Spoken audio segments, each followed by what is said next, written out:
Living. I'm your host, Kiki Ramsey, and on this show, I aim to help you get courageous in everything you do. Today is going to be a winner. We're going to be talking about courage, we're going to be talking about hair, and you're probably going to ask me, what does courage and hair have to do with each other? Well, what I'll say to you is just stay tuned, because when we come back, our guest is going to show us how they both go together.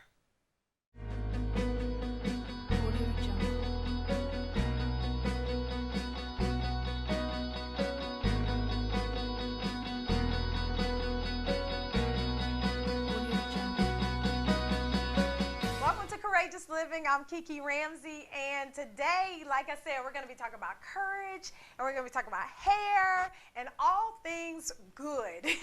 And I'm so excited to welcome my guest, Andreen Taylor. Welcome to the show. Thank you. Yay! So today you're going to be helping us talk about courage, hair. We're going to be talking about your story, and I just feel like you're such a strong woman. And so enlighten me, enlighten the audience. Okay. You've been through a lot in your all of how many years? 35. 35 years. Don't look a bit over 25. I went to church on Sunday. We're like, thank God I don't look like what I've been through. Yes, and that you're the epitome of that statement. Beautiful, gorgeous, and so. Tell us what you've been through, because I can't wait to really get into your story because it's so powerful. Well, thank you for having me on the show. When I was 25, I was diagnosed with Hodgkin's lymphoma. Wow. And it was pretty, I won't say it was devastating. I'm going to say I was in denial for a long time about it, even through the whole year of chemotherapy and radiation, because I'm 25, I have a good diet, I work out, I'm 25. That was it. That's not supposed to happen to me. So I spent a whole year in denial, even though I went through all my treatments. I was in graduate school. So, that stuff doesn't happen to someone like me. So, a couple of years later, again, at 27, the cancer returned. And I couldn't be in denial this time. I was like, oh, maybe I really do have cancer. So went through treatment again, lots of chemotherapy. And then the cancer came back again. Yeah. A third time? 3 times, yeah. Wow. 3 times. So, so that time, I really went into some investigation, because like the cancer that I have, typically it's you're in and out, you're done, right? Explain lymphoma, Hodgkin's lymphoma to us. Well, typically they consider it like a young person's cancer. Usually people, in their 20s, they get the cancer, and it's more like a blood cancer. It falls in that family, and it's in the lymph nodes. So basically, what happens is it's the system of the body that helps clean everything out, drain everything. So with cancer, cells start acting erratically. They start, doing their own thing. Yes. So these cells just started doing their own thing, and this is what happened. Wow. So then, again around 29, 30. I was diagnosed again, and I sought, a variety of treatment. I went to NIH. I was part of a clinical trial. It was unsuccessful, but wow. I still advocate, especially for African Americans, to participate in clinical trials because they are beneficial. And, you can be, part of doing something really cutting edge to help others. So I was really committed to participating, even though it didn't work for me. It might, whatever they learned will help someone else. Right. So eventually my doctor said, that it was time that I had to do something. So I had a stem cell transplant in 2012. Wow, what does that consist of? Oh, it's horrific. Oh my goodness. All right, I didn't want to do it. It's horrible. If anybody knows Robin Roberts, she had a bone marrow transplant, and it's a very similar procedure in that basically what happens to you when you have a stem cell transplant, they go inside and they hook you up to this machine called the apheresis machine, and that machine basically segments your blood into 3 particles, and they take out the plasma, the blood, and the stem cells. And so they had to get about 4 million stem cells in order for them to be re-injected into my body after I get massive amounts of chemotherapy over a course of 4 to 6 days. Wow. And so basically the chemotherapy wipes out everything in your body. And they do that in order to, we all know that chemotherapy kills everything. But they do that in order to, get rid of all of the cancer cells, and they re-inject your stem cells back into your body, and it's like you're a newborn baby again, because the cells start growing, and everything becomes new. So that procedure, it's about a month process. It was a very challenging process. You're in isolation. Wow. For weeks, you get susceptible to infections and secondary diseases that might be associated with it because you don't have an immune system. So for about 3-4 months, I didn't have an immune system. I had to be in isolation. So, but so it's it was a challenge. I mean, wow. I'm like amazed at hearing you even talk about just going through that. And just everything you had to do. So I'm taking that was pretty successful because now you're 35 and that was when you were 29. No, that was when I was like, that was in 2012. Okay. Oh, so this was, just last year. Yeah. Oh, okay. Right, okay. right. So how are you feeling now? Oh, I'm on the mend. I'm feeling good. I am recovering. One of the bases of my recovery is like exercising, for so long. I've always exercised, but now it has taken on a completely different meaning because when I was in the hospital, there was a period in time like my whole body shut down and I was paralyzed and I couldn't move for a couple of days, and it was challenging, and I just pledged that as soon as I was able to move that I wasn't going to stop. So and I haven't been. Wow. So just regaining my strength through exercise, like swimming. I learned how to swim. Yes, we were just talking about that. That like of all the things I accomplished, that is like by far one of the greatest accomplishments of my life. It really is. Really? Because I really feared drowning more than I did dying of cancer. The funny thing is when I was in undergrad, we had a class called survival swimming. So we could not graduate if you did not pass survival swimming. And it's so funny, someone from my undergrad just called for a donation this week, and we were just talking about the things that were going on, and I said, the one thing that I love that our school did, even though I hated it at the time, but that they made us learn how to swim. And it was so awesome to be able to do that. But not only that, it does give you some great workouts. Right, and also it's like one of the greatest confidence boosters ever. I mean, of course, surviving cancer, like, okay, that's great. but that's pretty great to me. Right, but like learning how to swim, it's like, especially African Americans, we don't know how to swim. Right. Like, I think it's like about 70% of African Americans don't know how to swim. Wow. So so I live so I can swim. There we go. There we go. Next Olympics. Okay. Okay, so the reason why I feel like you're also so very courageous is because you started an organization called Zoe Works. And I, number one, first love the name. Why don't you tell everybody what Zoe means? Zoe means beautiful in Swahili, so the literal translation of the organization is Beautiful Works for Women's Health. And so Zoe is also my niece's name, and I was Really? Yes, I was privileged to name her. So I thought it would be a great name for the organization, because that's what we do at Zoe Works. We do beautiful works for women in their health. And what's different about Zoe Works, because there are a ton of cancer organizations and health organizations, we're not raising money for a cure. We'll let the big guys handle that. What we're doing, we're really working with women to improve the quality of their life while they're going through cancer, providing them with services and also with tools to help them heal in a way that they can be empowered and empower others. Right. So, I mean, I know that you started this organization because you've been through cancer and everything, but why is it so important for you to educate and motivate and inspire and give programs for other women who are dealing with this? Why is that so important to you? Right, I was challenged to take on a problem that was worthy of my life, right? Right. So, you know, I figured, cancer, try to take my life, and I know that cancer impacts minority women, and especially African American women, in very devastating ways.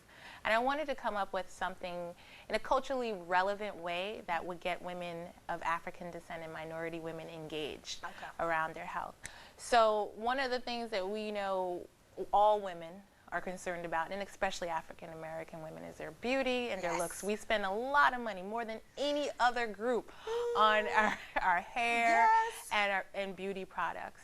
So that's important to us. And for so long we've been made to be ashamed of that, been wronged about it, and our hair and how we think about our beauty has been politicized in ways that we cannot control. So what I wanted to do was take this culturally relevant, aspect of our lives and create a program around it and projects around it that would get the community engaged. Wow, I absolutely love that. And we're going to be talking about some of that stuff in a bit. But I love that you took what you're going through and you made it a positive in terms of impacting women's lives. And I think that that is so important, especially in today's society, because there's so many different things that can tear us down in today's society, but you actually created something that is going to bring us up. So with Zoe Works, you have a lot of different projects going on, and you help women in terms of education and everything. What kind of women do you see coming in your doors or in your programs? We have a variety of women, and we especially have a focus also on younger women. People, often think about cancer, and everyone knows about breast cancer. And usually the face of breast cancer is not an African American woman who was 29 years old and, going through school. Right? So we have, young women who come through our doors, women between the ages of 29 to 70. So we not only work with women who have breast cancer, we work with all types of cancers. There are over 200 different types of cancers. And when you say that, it's so amazing because, last month was October Breast Cancer Awareness Month, and I had featured a woman on that segment too. But there are many other faces of cancer. My mom actually died 4 years ago of pancreatic cancer. I'm so sorry. Oh, thank you so much. Miss her so much. But, I mean, her legacy lives on through me. But I don't see a whole lot going on about that cancer either, but there are some things out there. And I love it that you deal with all kinds of cancers in your I don't want to say agency, but it's not really an agency, in your nonprofit. I love it that you deal with other women with all sorts of cancers, because I think that being all-inclusive is definitely the way to go. Yeah, like for instance, this month is Lung Cancer Awareness Month. Lung cancer is a major killer of people who have cancer, and it's among the #1 killers of all women who have cancer. So it's the leading cancer killer. Also gynecological cancers. A lot of people, I guess it's not sexy to talk about gynecological cancers, but cervical cancer, cancer of the fallopian tubes, those impact our community as well. And the more that we can bring more attention to how we take care of our bodies, proper screening, and also just not being afraid to talk about it, because that's one of the things that I think that really hinders change. And hold that thought. We're going to come right back after these messages, so don't go anywhere. Welcome back to Courageous Living. I'm your host, Kiki Ramsey, and I'm here with my fabulous guest, Andreen Taylor. Thank you. From Zoe Works. So we were just actually talking about different cancers, one being gynecological cancer that women just don't talk about. But the premise was that Zoe Works, your organization, actually deals with women from any cancer. It doesn't matter if they walk in the door. Right. Okay. Right, because one of the things that we really feel that is important is to be inclusive and to engage women about their health. And we don't want to exclude anyone who is going through a challenging time. And everyone has a very powerful story to share. So, so we encourage women to come to our organization who are interested in sharing their experience, their strength, and their hope with others. And that's what we do at Zoe Works. I love it. Okay, so I really want to get into hair. Okay. Okay. So, just last week or the week before, I actually was watching the news, and that is how I actually saw your organization, because you were having a big chop for cancer awareness, breast cancers. Is that correct? Yes, it's called the Big Chop to Stop Cancer. Okay. And we have that 2 times a year, in March for Women's History Month and in October during Breast Cancer Awareness Month. Okay, so for Big Chop, for everybody who does not know what the Big Chop is, the Big Chop is when mainly African American women will cut off all their relaxed ends or their damaged ends of their hair so that they are now natural. We decided to use the Big Chop to stop cancer. It's that term, the Big Chop, because many women who are of African descent, they've heard about, you know, the natural hair care movement, and you know, many women are transitioning to natural hair. Me. And you know, like I said earlier, we want to find culturally relevant ways to engage women about their health, and also too, when women are going through cancer, they don't have a choice about Big Chop. Wow. You know, chemotherapy, for women who have to take chemotherapy, it often takes out their hair, and I think that there's a moment that, you know, a woman who is going through chemotherapy and a woman who is, you know, going to do the Big Chop, it's a moment of synergy when they both experience something very similar, when they see themselves in a completely different light than they have before. So, you know, bringing these two concepts together seemed like a great synergy in order to engage the community and create a kinship around the concept for health. Well, I mean, I just, when I saw it on the news, I'm like, oh my God, that's so awesome, because I am in the process of transitioning my hair to natural also. And we were talking about, I haven't seen my natural hair in probably like over 25 years. Like, I've been relaxed and dyed and everything, every color under the sun. And so I'm now getting more excited about going back to natural, but it's actually a very psychological thing, and we were talking about that. And when I saw you doing the Big Chop, I was like, in the name of cancer, I'm like, oh my God, that's great, because I could have, you know, I could have definitely got with that cause and everything. But you actually had Johnny Wright, who is the celebrity stylist for Michelle Obama, doing your Big Chops, correct? Yeah, so yeah, Johnny Wright, he has really come on board and has been a real, you know, go-getter and spokesperson for Zoe Works. He's given his time and his energy to help us, you know, propel the movement. He's seen many women, clients, who have come into his chair, and you know, they're going through cancer, and you know, the hairstylist is such an important person in the for women, and especially African American women. I mean, that's, you know, the stylist is, you know, your confidant, you know, it is your advisor. She or he is your advisor, and you know, we put a lot of trust, and that stylist helps us feel beautiful by making us look beautiful.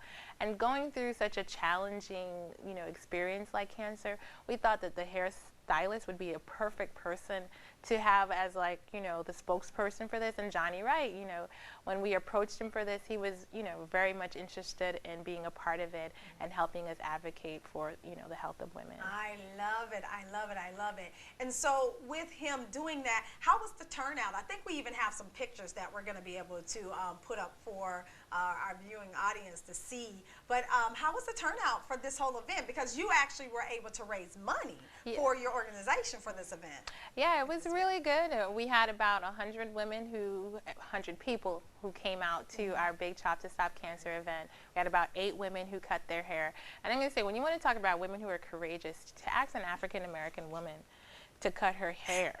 And for her to do it, right?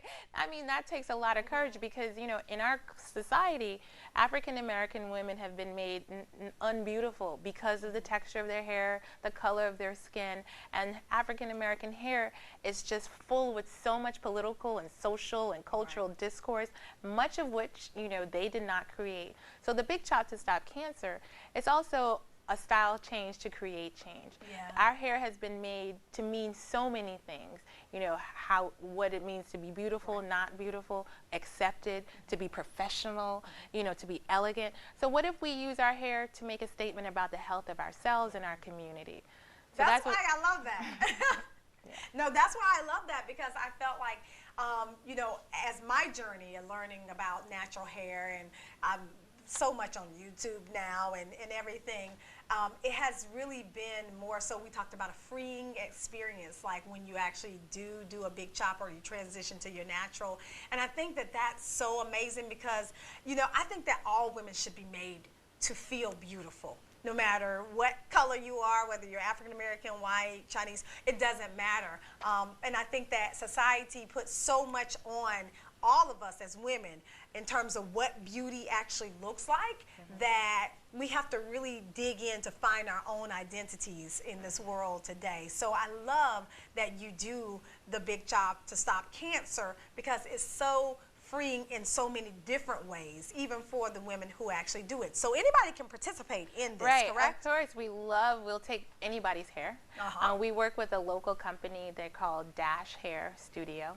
And she makes the wigs for us that we would, you know, eventually donate to women who are going through cancer and who would like to, you know, wear a hair piece as they, you know, go through the experience. So we accept all hair types. Okay.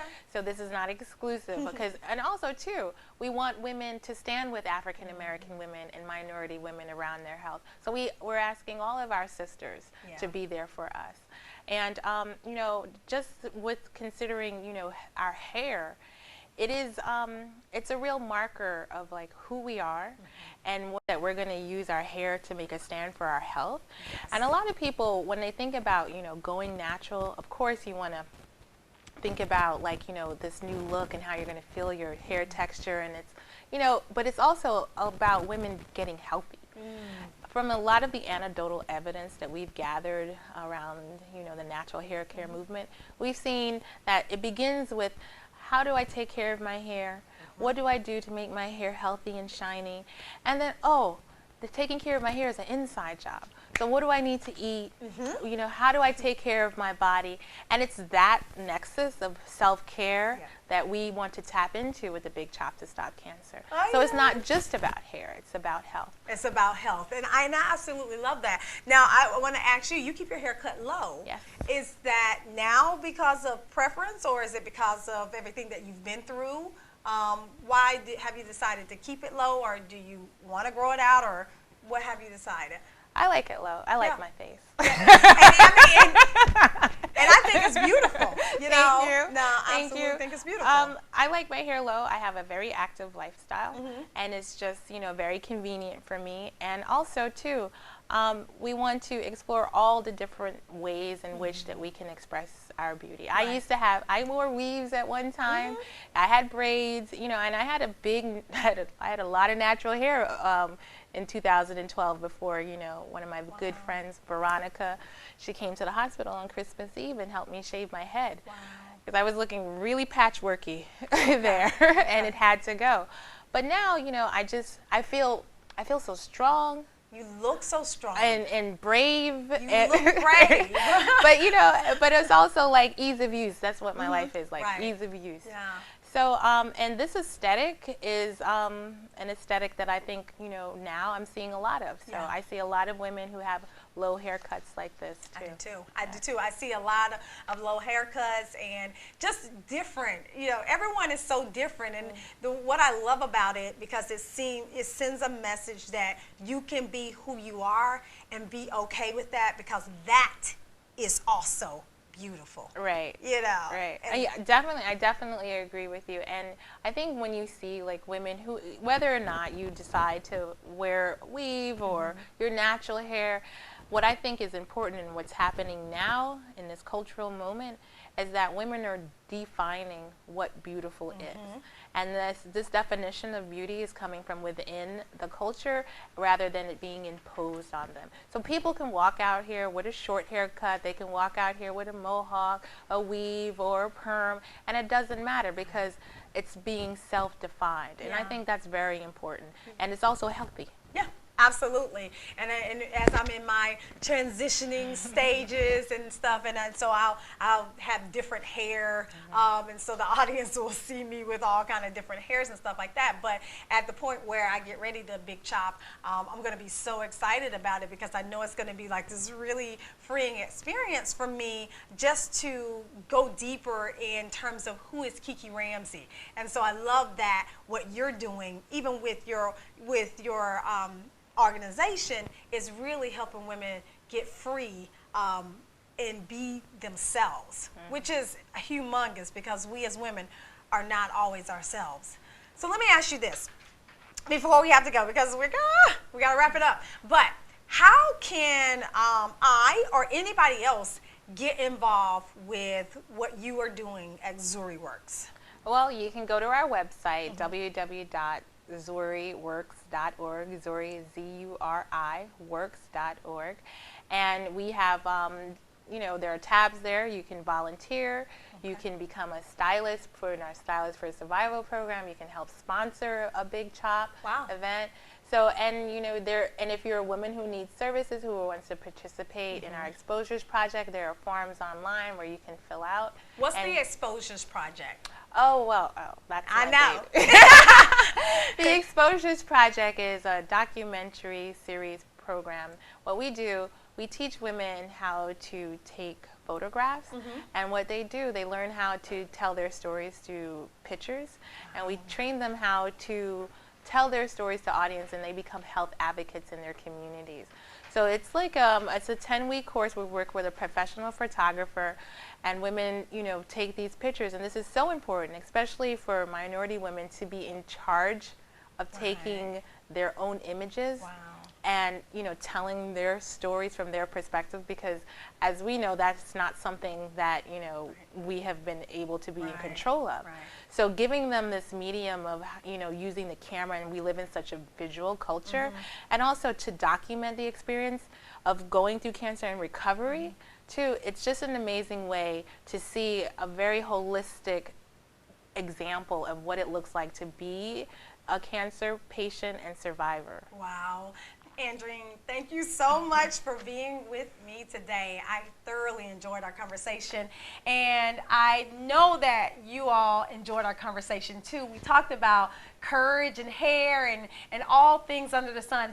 But don't go anywhere, because right after this, I'm going to come back and wrap up the show. Welcome back to Courageous Living. I'm Kiki Ramsey, and today we learned that courage can be found in all women, no matter what you're going through.